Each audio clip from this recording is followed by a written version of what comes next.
When one hears the word Holocaust, they often think specifically of the Jewish people.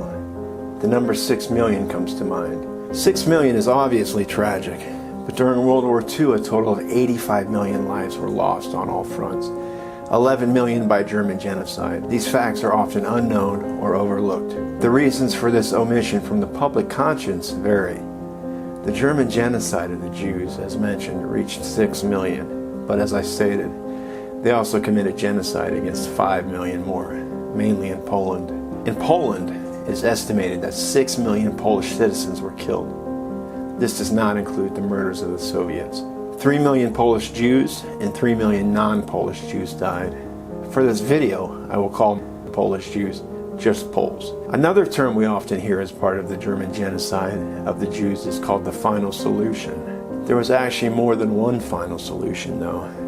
There was also the final solution for the Poles. The Nazis planned living space in Poland absent of all Poles.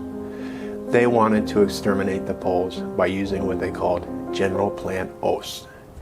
A few days before the start of World War II, Hitler authorized his commanders to kill, without pity or mercy, all men, women, and children of Polish descent or language. Only in this way can we obtain the living space we need.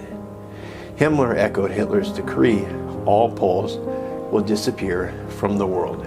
It is essential that the great German people should consider it as their major task to destroy all Poles. The Poles were the first on the list to be eradicated, then other Slavs, next Jews, and then the Roma.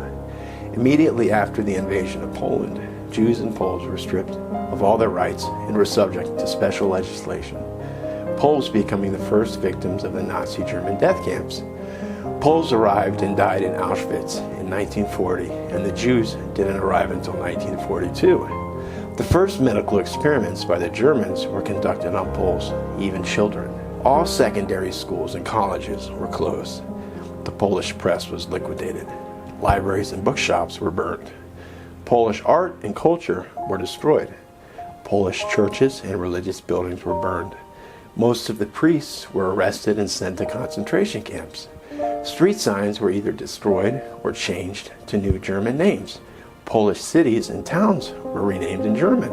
It was Hitler's goal to obliterate all traces of Polish history and culture.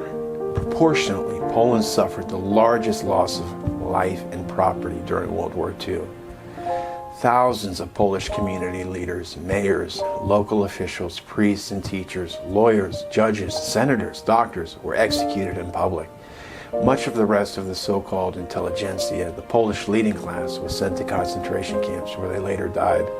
Poles suffered over 100,000 deaths at Auschwitz. The Germans forcibly deported approximately 2 million Polish Gentiles into labor for the Third Reich.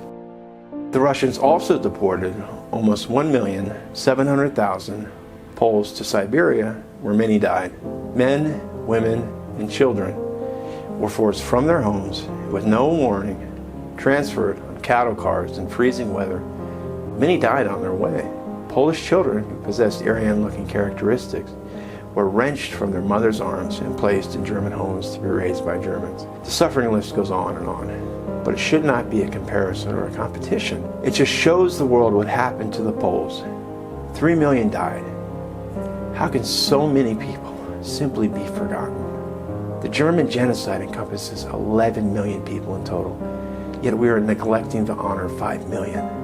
While there is no argument that Hitler abhorred the Jews and caused almost 6 million to be killed, non-Jewish victims are tragically forgotten.